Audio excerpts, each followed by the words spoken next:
Here's a number worth sitting with. 7 years after BTS first performed on American television, they're not just still here, they are bigger. The kind of bigger that makes industry insiders quietly recalculate their projections. In 2026, all 7 members are back together. The military service chapters are closed, and what followed wasn't a cautious comeback. It was a full-scale return, backed by a stadium tour, a record-breaking album, and major hardware at the American Music Awards. But this isn't just a story about awards or streaming numbers.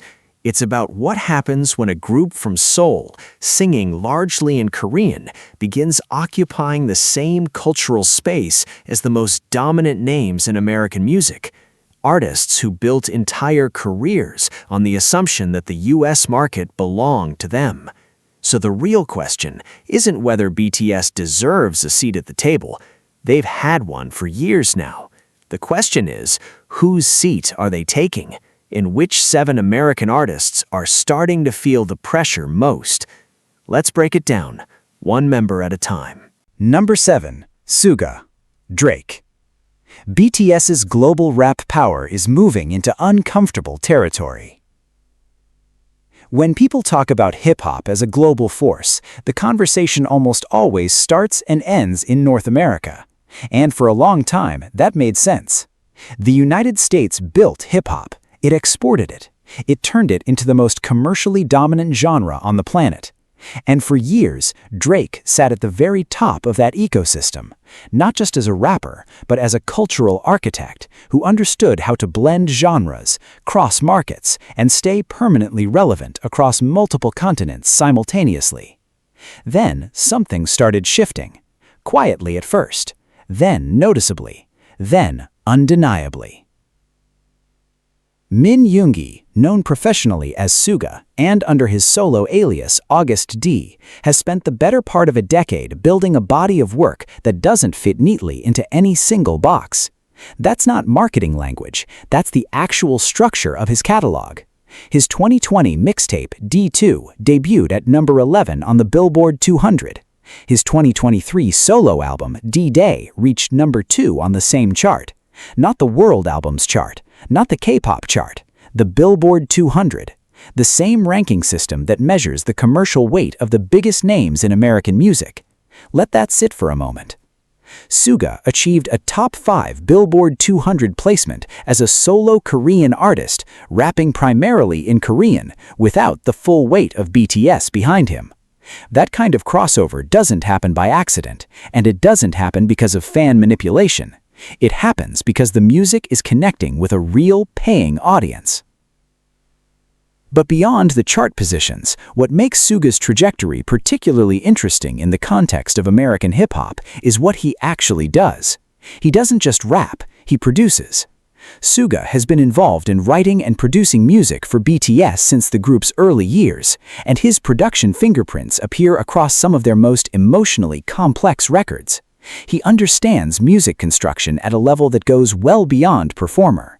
He thinks like a writer and an architect simultaneously, which is exactly the combination that gives artists like Drake their longevity. The comparison to Drake isn't about style. Their approaches are genuinely different. Drake built his empire on melodic rap, confessional hooks, and an almost instinctive ability to absorb regional sounds and make them globally palatable. Suga operates from a much harder emotional core. His solo work under the August D name deals with depression, identity, the weight of fame, and the cost of success in ways that are direct and often uncomfortable. There's no polish applied to smooth the edges. And that rawness has built a different kind of loyalty, not just among BTS fans broadly, but among hip-hop listeners who encountered his work independent of their relationship to K-pop. With BTS fully reunited in 2026 and operating at peak commercial capacity, Suga's solo credibility feeds directly back into the group's collective positioning. He's no longer just the rapper in BTS, he's a verified solo act with Billboard history, a completed world tour, and a reputation in music circles that extends well beyond the fan base. When BTS performs at stadium shows across the United States in 2026, Suga's presence carries the weight of someone who has already proven himself outside the group. That's a different kind of stage authority. Here's where it gets structurally significant for American hip-hop. The global rap market is no longer a pyramid with the US at the top and everyone else competing for the scraps beneath it. Streaming has effectively flattened that geography. A listener in Atlanta, London, Jakarta, and Seoul now has access to the same catalog at the same time with the same algorithmic weight. The old gatekeeping infrastructure, radio play, label backing, industry relationships still exists, but it no longer has the monopoly it once held. What this means practically is that when Suga releases music, it lands globally without needing American radio to validate it first. And when it charts in America anyway, it does so purely on the strength of listener behavior, plays, purchases, streams, rather than industry facilitation. That's a different kind of market penetration, and it's one that traditional hip-hop power structures aren't entirely designed to absorb. Drake, for his part, has faced a complicated period, the highly public lyrical conflict with Kendrick Lamar in 2024, which culminated in Lamar's Grammy-winning Not Like Us, shifted the cultural narrative around Drake in ways that are still being processed. The legal proceedings that followed have added another layer of complexity. None of that erases what Drake built, but it does mean that the dominant figure in global hip-hop is navigating genuine turbulence at exactly the moment that alternative global rap voices are gaining ground. Suga's 2024 DUI incident and the mandatory military service that followed were real setbacks, handled publicly and without deflection. But his return with BTS in 2026 has effectively reset the narrative. Audiences have moved forward, the music catalog remains, and the commercial record, Billboard 200 Top 5, World Tour completion, Grammy nomination for BTS, doesn't disappear because of a difficult chapter. What Suga represents in this larger picture isn't a threat to hip-hop's American identity. It's something more interesting than that. He represents the proof that hip-hop, as a structure, as a philosophy, as a way of processing lived experience through rhythm and language, is not the exclusive property of any single country. It was built in America, but it belongs to anyone willing to engage with it honestly. And Suga has been engaging with it honestly for over a decade.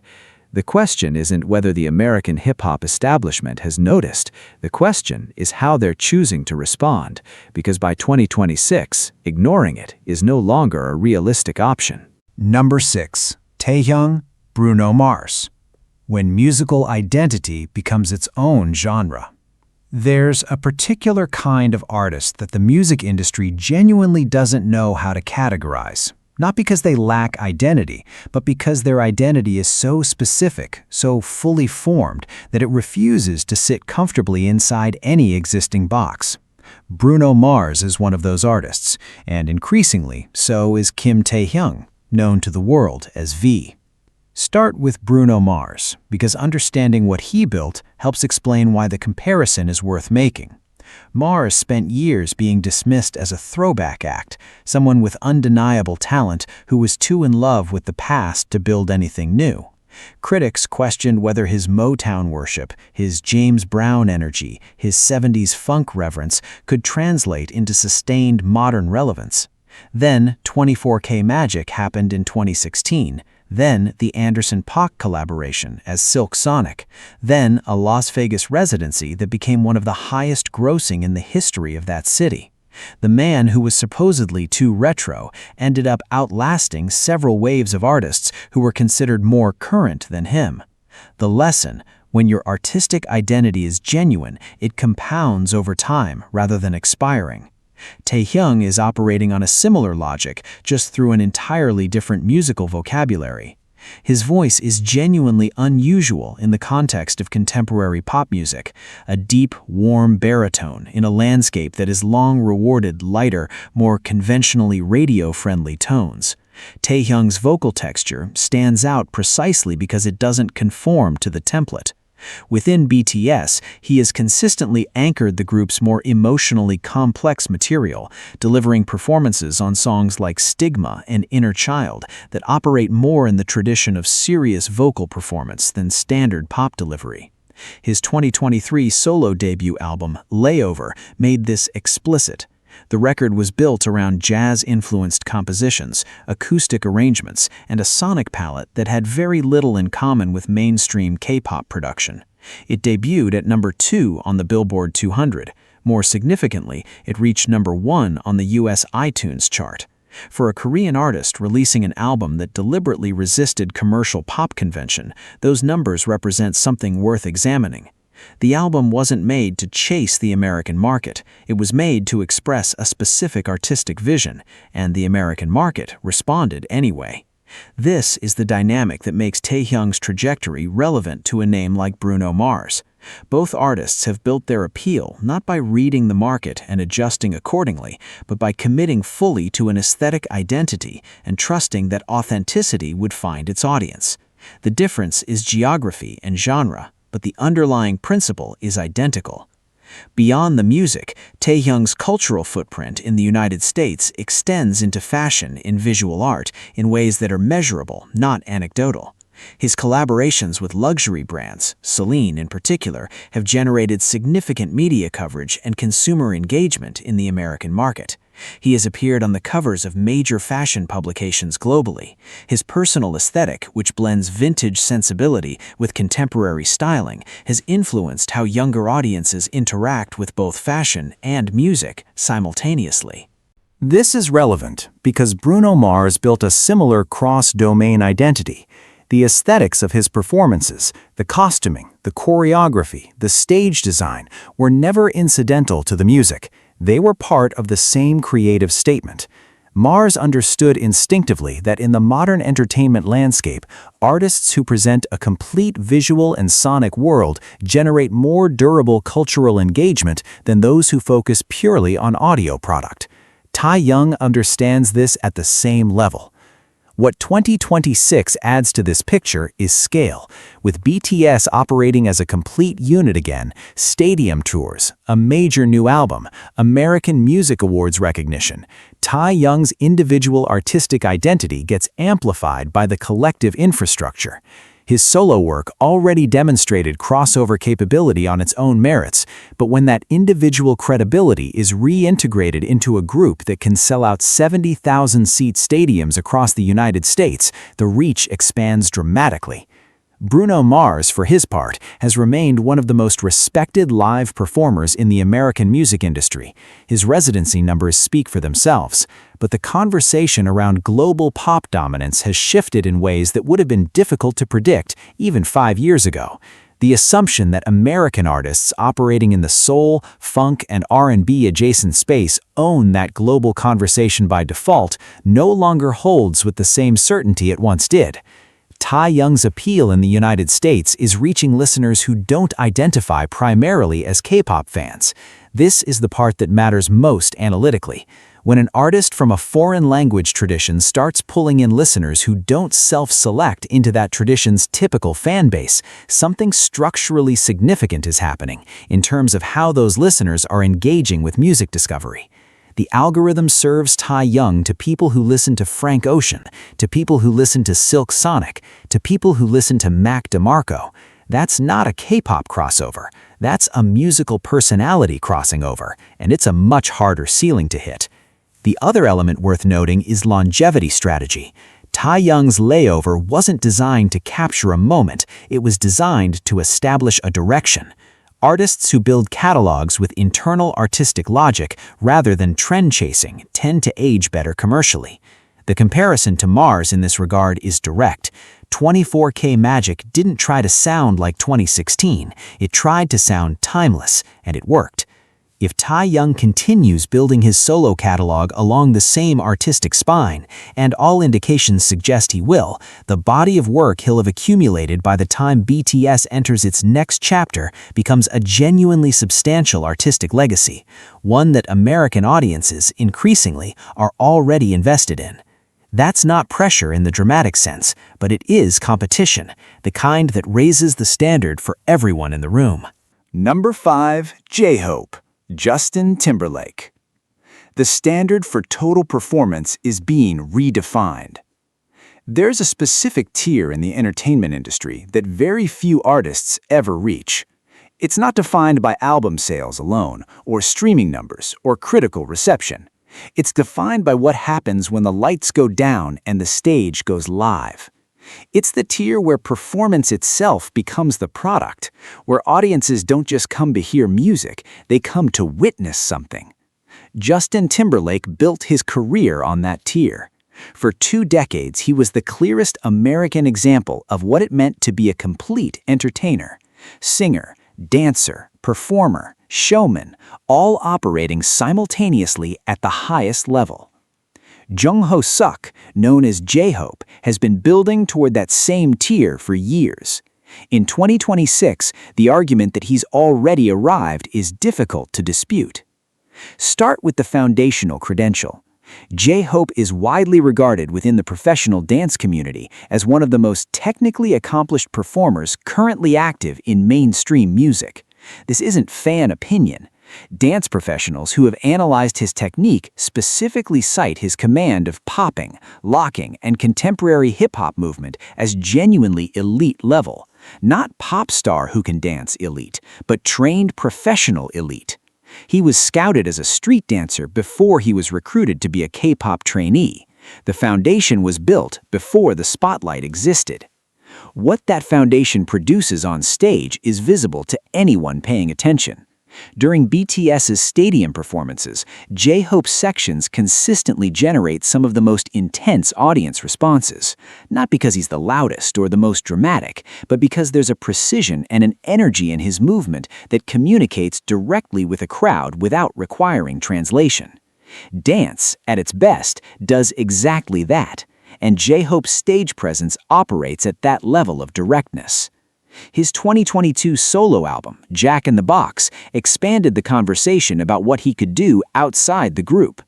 The record debuted at number 17 on the Billboard 200, notable on its own, but the more significant moment came at Lollapalooza 2022, where he became the first South Korean solo artist to headline a major American music festival.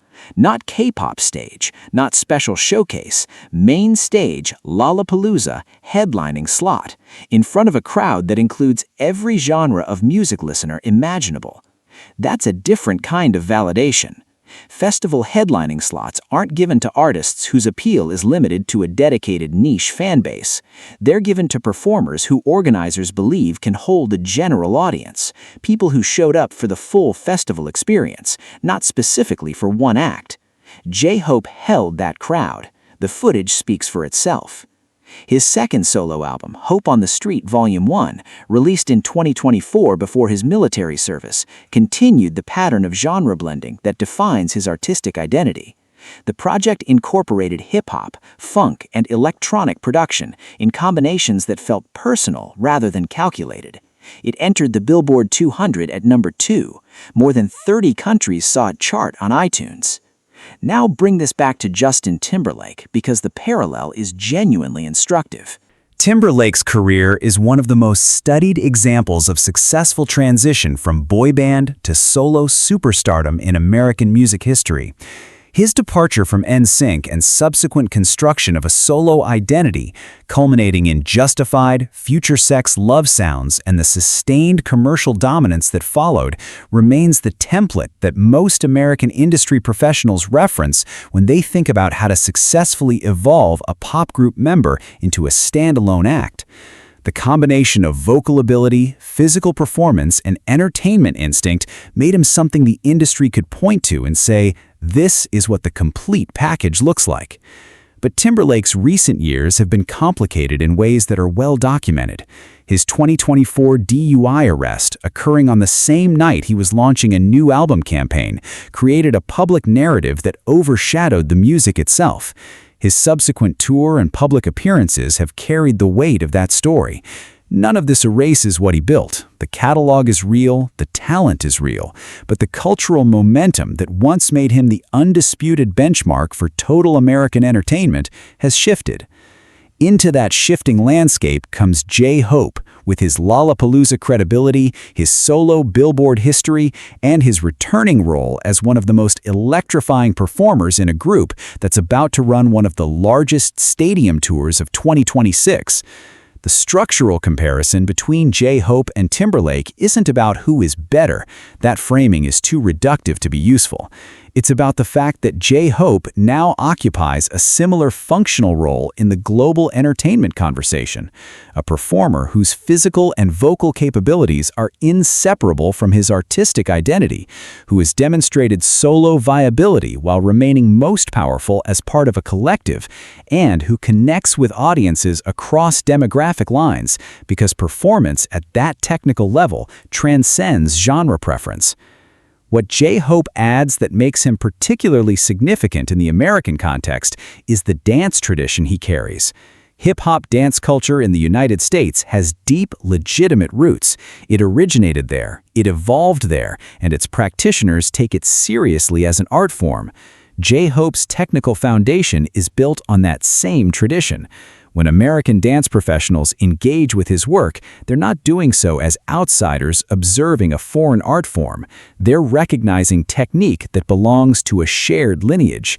That creates a different kind of cultural bridge than most K-pop crossover conversations involve.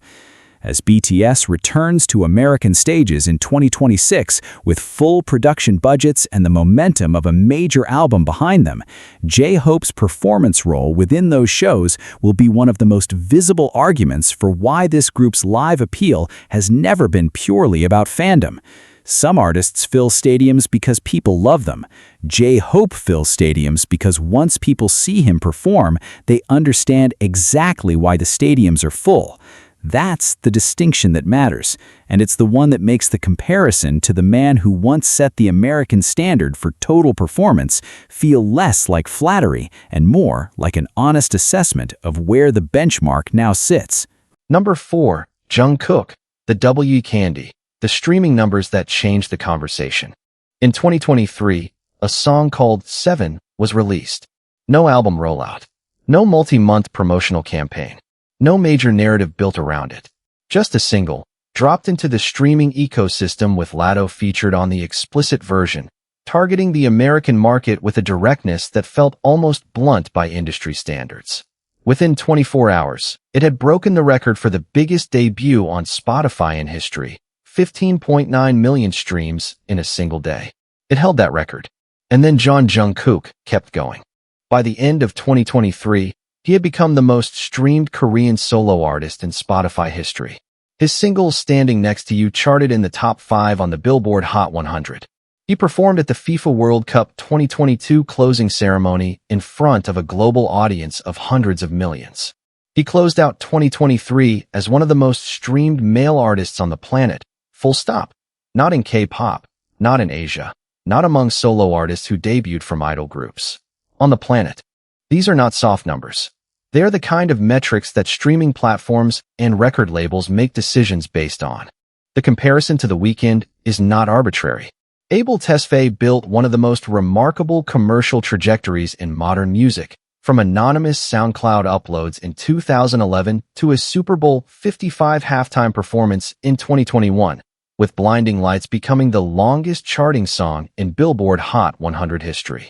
He did it through a combination of genuine sonic innovation, strategic rollout, and a persona that kept audiences perpetually curious.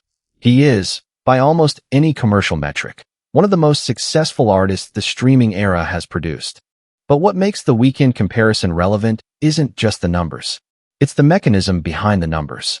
Both Jungkook and the Weeknd have built their streaming dominance on vocal performances that feel emotionally immediate. The kind of singing that doesn't require the listener to already be invested in the artist to feel something. There's an accessibility to how both of them deliver a melody that lowers the barrier to entry for new listeners. You don't need to know who Jungkook is to react to 7. You just need ears and a functional streaming account. This matters enormously in the modern music economy, where where the first 8 seconds of a song determine whether a listener stays or moves on. Artists who can make emotional contact that fast, regardless of language, regardless of cultural origin, have a structural advantage that no amount of marketing can fully replicate. Jungkook has that quality. The Weeknd has it too. That they share it is not coincidence. It's the common denominator behind every artist who achieves genuine mass streaming dominance rather than niche-specific catalog depth. Within BTS, Jungkook has always occupied the role of the group's most commercially versatile member in terms of Western market accessibility. His vocal range, his comfort singing in English, and his ability to adapt stylistically across genres, pop, R&B, dance, ballad, without losing his core identity, make him the member whose solo trajectory most naturally overlaps with what the American mainstream rewards. 7. Prove that this wasn't theoretical. It proved it with the biggest debut Spotify had ever recorded at that point. His 2023 solo album Golden reinforced the argument. The record entered the Billboard 200 at number 2, made Jungkook the first Korean solo artist to debut 2 singles simultaneously in the top 10 of the Billboard Hot 100, and generated a level of American radio engagement, actual playlist ads, actual airplay, that most K-pop acts never reach. Radio still matters in the United States as a legitimizing force even in the streaming era, and Jungkook's music was being played on it. Now layer the 2026 context on top of all of this. BTS returns as a full group. Jungkook's solo commercial record is already established and documented. The streaming baseline he built during his time as a solo act in 2023 doesn't disappear when he steps back onto a stage with 6 other members. It adds to the collective weight. When BTS performs stadium shows in the United States in 2026, Jungkook brings that specific streaming credibility with him. The proof that his individual appeal can penetrate the American market independently, which means the group's combined appeal is operating from an even higher floor than it was before the hiatus. For the Weeknd, the competitive landscape in 2026 looks different than it did in 2021. His announced departure from the Grammy process, his ongoing work in television and film through the Idol and subsequent projects, and the evolution of his sonic identity have kept him culturally visible. But the streaming throne is a contested space in ways it wasn't 3 years ago. Sabrina Carpenter, Chappell Roan, Kendrick Lamar, and Billie Eilish have all claimed significant streaming real estate in recent cycles. Into that contested space, Jungkook, now operating again within BTS's full infrastructure, represents one of the most proven streaming forces on the platform. What separates the Jungkook situation from a typical streaming competition story is the multiplier effect of the group. Most artists who achieve individual streaming dominance are doing so with their full resources pointed at that singular goal. Jungkook achieved it as a solo act during a period when BTS as a group was not actively releasing music. When the group's full weight, 7 members, a combined fan base that represents one of the most organized listener communities in music history, and the promotional infrastructure of HYBE, is added back into the equation, the streaming numbers don't just add. They compound. The Weeknd built his empire on the quiet certainty that his music would find people before people found it. Jungkook is operating on the same principle, with the same results, and now with an army behind him. In the streaming economy, that combination is genuinely difficult to compete with. Number 3, Jimin, Ariana Grande, when emotional resonance needs no translation. In April 2023, Park Jimin became the first Korean solo artist in history to debut at number 1 on the Billboard Hot 100. The song was Like Crazy. It was sung almost entirely in Korean. It had no featured American artist.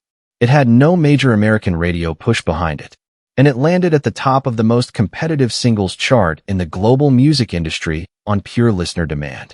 That fact alone is worth pausing on, not because it's a remarkable K-pop achievement, but because of what it reveals about how emotional resonance functions in music when the audience is given the chance to respond without institutional gatekeeping.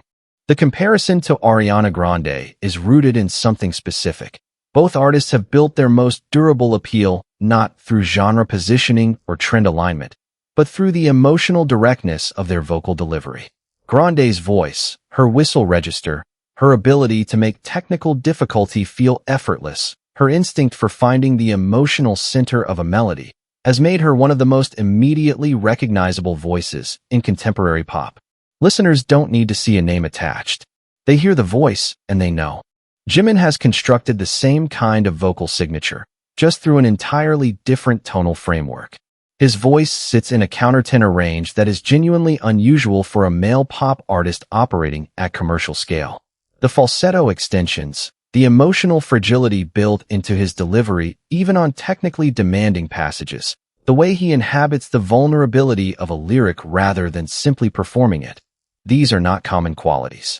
And in a landscape of pop music increasingly dominated by heavily produced, pitch-corrected, effect-saturated vocal performances, Jimin's approach stands out by offering something that feels unguarded.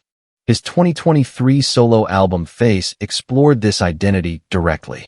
The record was built around themes of self-examination, emotional disconnection, and the complexity of navigating identity under intense public scrutiny. For a debut solo album, it was unusually interior, not designed to be immediately celebratory or easily digestible, but structured to reward repeated listening. It debuted at number 2 on the Billboard 200, made him the first Korean solo male artist to enter the Billboard Hot 100 with every song from a debut album, and produced the historic number 1 single that now sits permanently in chart history. None of that happened because American audiences were talked into it. It happened because the emotional content of the music reached people, and the reach extended well beyond the existing BTS fanbase, which is the data point that matters most when assessing genuine crossover. The parallel with Ariana Grande deepens when you examine the fanbase architecture both artists have built. Grande's supporters, particularly the core of her most devoted listeners, are known for an intensity of engagement that mirrors the ARMY dynamic in several key ways. Obsessive attention to discography detail, fierce protective loyalty, and a tendency to mobilize around cultural moments with speed and coordination that most artist fanbases cannot match.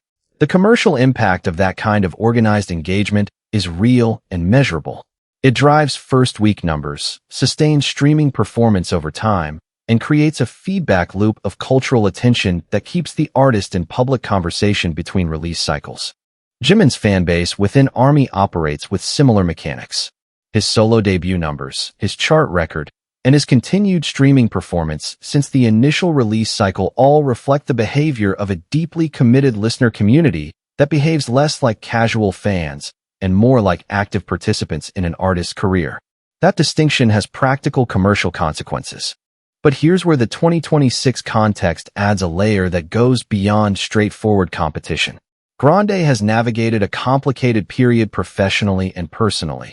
The critical reception of her Eternal Sunshine album was mixed. Her public relationship with Ethan Slater generated sustained media attention, and her crossover into film with Weeknd brought a different kind of cultural visibility that simultaneously elevated and complicated her music industry positioning. She remains one of the most recognizable artists in the world. But the conversation around her has become multidimensional in ways that weren't true during her peak streaming dominance. Into that space comes Jimin, returning with BTS in 2026, carrying both his individual chart history and the amplified platform of a fully reunited group. His specific contribution to BTS's emotional appeal, the ballads, the introspective mid-tempo tracks, the performance sequences that audiences consistently identify as the most affecting moments in live shows, becomes more prominent when the group is operating at full capacity. There's a reason his solo debut generated the chart response it did. The emotional infrastructure was already in place. The solo release simply made it visible to people who had been listening without knowing who to credit. What Jimin represents in the broader American music conversation is a test case for something the industry has debated for years: whether language is actually a barrier to emotional connection in music, or whether it's simply a barrier to distribution. The Billboard Hot 100 number 1 answers that question with data rather than theory. When the emotional delivery is precise enough, when the production creates the right context, when the vocal performance communicates something real, the language in which the lyrics are written becomes secondary. Ariana Grande built her career on the understanding that a voice can communicate emotion before the brain processes meaning. Jimin has arrived at the same place from a different direction and proven the same principle with different words. That's not a threat to Grande specifically. She's too established, too talented, and too structurally embedded in American pop to be displaced by any single competitive force. But it does mean that the emotional territory she has long occupied, the intensely personal, vocally precise, fan-base-driven pop space, now has a resident who doesn't require a translation to be understood. And in 2026, with BTS performing in front of tens of thousands of American listeners every night, that resident is very much at home. Number 2. RM, Kendrick Lamar. What it means to be taken seriously. There's a distinction in music that rarely gets discussed openly, but shapes almost everything about how an artist is received, how long their career sustains, and what kind of legacy they eventually build. It's the difference between being popular and being respected, between having fans and having credibility, between making music that people enjoy and making music that people study. Kendrick Lamar has spent his entire career operating squarely in the second category. His 2022 album Mr. Morale and The Big Steppers won the Grammy for Best Rap Album. Not Like Us, his 2024 diss track directed at Drake, won 5 Grammys including Record of the Year and became one of the most culturally significant rap moments in years. He performed at the 2025 Super Bowl halftime show, turned it into a cultural statement rather than a commercial spectacle, and reinforced what he has always been, an artist who makes work that demands engagement rather than simply rewarding passive listening. Kim Namjoon, RM, is building in the same direction. And in the American context, the trajectory of that building is worth examining carefully. RM's role within BTS has always been architecturally distinct from the other members. He is the group's primary lyricist in Korean, its main English-language spokesperson, the member most publicly associated with the intellectual and artistic framework that BTS uses to present itself to the world. His speeches at the United Nations General Assembly in 2018 and 2021 weren't handled by a PR team working through a translator. He wrote and delivered them himself, in English, with the kind of composed fluency that comes from genuine linguistic investment rather than coach performance. His solo debut album Indigo, released in December 2022, is the clearest statement of what RM is building as an independent artist. The record is genuinely unusual. Its collaborators include Anderson.Paak, Erykah Badu, Eugene, and Tableau, a list that spans American soul, R&B, Korean indie, and hip-hop in combinations that feel personal rather than strategically assembled. The album debuted at number 3 on the Billboard 200. More significantly, it received critical acclaim from outlets that do not typically engage with K-pop releases. Reviews that assessed Indigo not as a K-pop crossover project, but as a legitimate art record from a thoughtful artist who happened to be Korean. That distinction matters enormously in the context of the Kendrick comparison. Critical credibility in American music is a specific currency. It opens doors, festival headlining consideration, collaborative opportunities with established legacy artists, long-form press coverage and publications that shape how music history is written. It's the kind of currency that fades if the work doesn't consistently earn it, and it's the kind that compounds when it does. RM has been accumulating it deliberately. His public engagement with visual art is well documented. He has visited major art museums across multiple countries, written and spoken thoughtfully about specific works and artists, and used his social media platforms to share that engagement in ways that feel genuine rather than curated. The Korean art market has credited him with generating measurable increases in public interest in contemporary Korean and international art through his public recommendations. Museum attendance for specific exhibitions he mentioned publicly increased in documented cases. That's influence that extends well beyond music. In America specifically, this kind of cross-disciplinary cultural engagement is what separates artists who are famous from artists who are considered significant. Kendrick Lamar doesn't just make rap albums. He engages with Black American history, with religious tradition, with sociological critique, with the mechanics of trauma and community, and he does so in ways that generate academic attention alongside commercial success. His work is taught in university courses. It's cited in cultural criticism. It's taken seriously as a form of social documentation. RM is constructing a parallel framework. and by 2026, it is increasingly visible to the American cultural institutions that distribute that kind of credibility. His second solo album, Right Place, Wrong Person, released in 2024, extended the artistic logic of Indigo while demonstrating continued lyrical evolution. The record addressed identity, belonging, and the experience of existing in between cultures and expectations, themes that resonate far beyond the Korean experience, and that American audiences engaged with in numbers that suggested the crossover was deepening rather than plateauing. The Kendrick comparison is not about rap battles or competitive positioning. It operates at a more structural level. Both artists have used their platform to insist on being taken seriously, not just as entertainers, not just as commercial products, but as artists with something to say that requires genuine attention to receive properly. That insistence, when it's backed by the actual work, reshapes how an artist is categorized and how they're remembered. What makes this particularly significant in 2026 is the context in which BTS returns. They are not returning as a group that needs to prove relevance. The American Music Awards recognition, the stadium tour, the commercial record of their individual members during the hiatus all established that baseline. What RM's trajectory adds to the group's collective positioning is something more durable. The suggestion that BTS is not simply a commercial phenomenon that will cycle out when the generation of fans that made them popular ages into different preferences. Artists with genuine artistic credibility, the kind that's been independently verified by institutions outside the fan base, tend to sustain. Kendrick Lamar has proven that over 15 years. RM is building the same architecture. There's a sentence that gets said about very few artists. The work will outlast the fame. It means the music has enough substance to remain relevant after the cultural moment that produced it has passed. Kendrick Lamar's catalog already has that quality. It is far too early to make the same claim definitively about RM's solo work, which is still in relatively early development. But the direction is clear. And in American music, direction matters, because credibility, once genuinely earned, is almost impossible to take back. Number 1. Jimin, Taylor Swift, the fanbase that moves markets.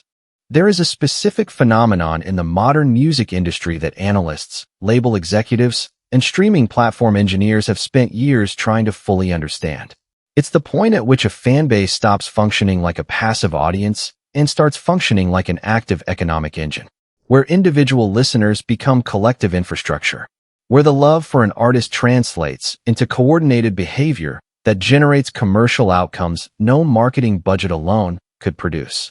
Taylor Swift's Swifties represent the most studied version of this phenomenon in contemporary American music.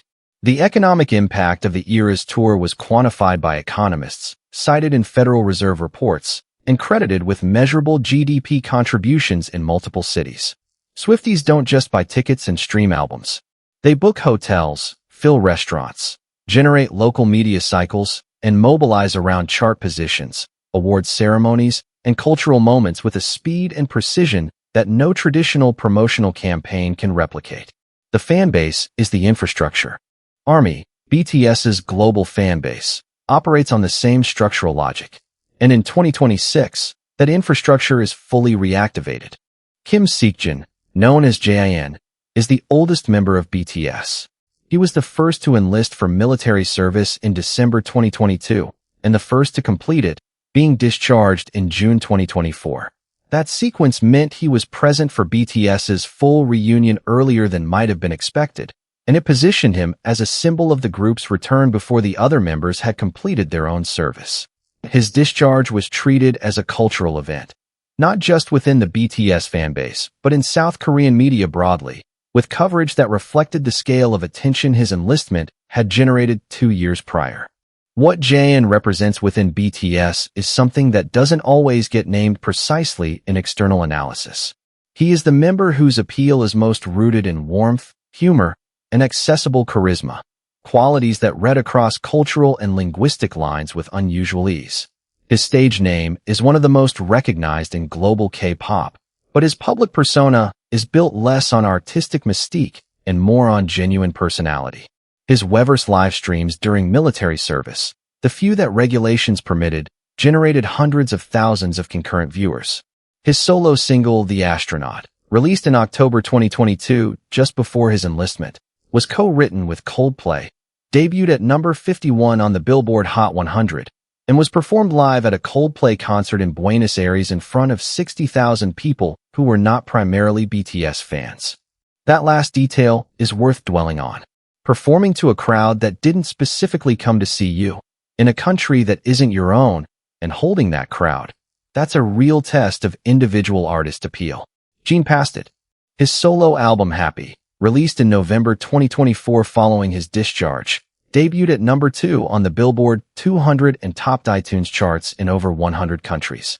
The album's tone, deliberately lighthearted, emotionally generous, sonically accessible, was a deliberate artistic statement about joy as an intentional choice after a difficult period. American listeners responded to it in numbers that confirmed what his Coldplay appearance suggested.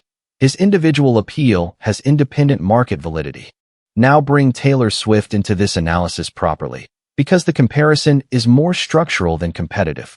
Swift's commercial dominance in 2023 and 2024 was built on a combination of factors that are worth cataloging. An extraordinary catalog re-recording project that gave her existing music renewed commercial life, a touring operation of unprecedented scale, and a fanbase whose organizational behavior created chart and streaming outcomes that changed how the industry thought about what coordinated listener action could achieve. The Eras tour grossed over $2 billion. No solo artist in history had done that before. BTS's 2026 stadium tour is operating within the same structural framework, even if the scale is different. The Army's organizational capabilities, chart streaming parties, coordinated ticket purchases, synchronized social media amplification, are the most developed in K-pop and among the most sophisticated of any artist fan base globally. When Army fully mobilizes around a BTS comeback, the commercial outcomes reflect not just passive enthusiasm, but active strategic participation from millions of people who understand exactly how the music industry's metrics work and deliberately act to move them. Jin's position as the member who most visibly represents BTS's collective heart, the warmth, the humor, the accessible humanity that makes a 7-member group feel like something a listener can actually have a personal relationship with, makes him the emotional anchor of the Army's investment in the group as a whole.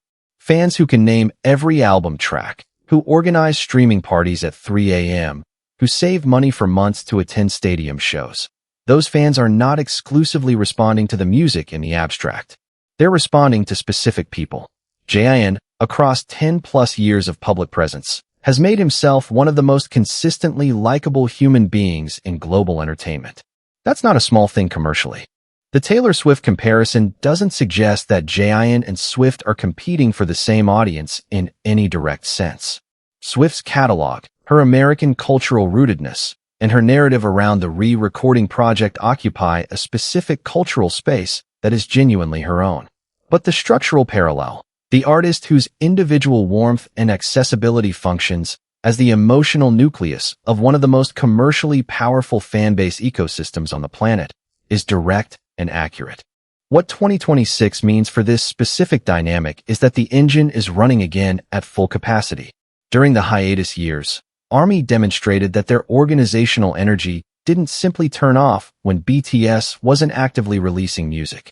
Individual member projects maintained engagement levels that most full groups would find difficult to match.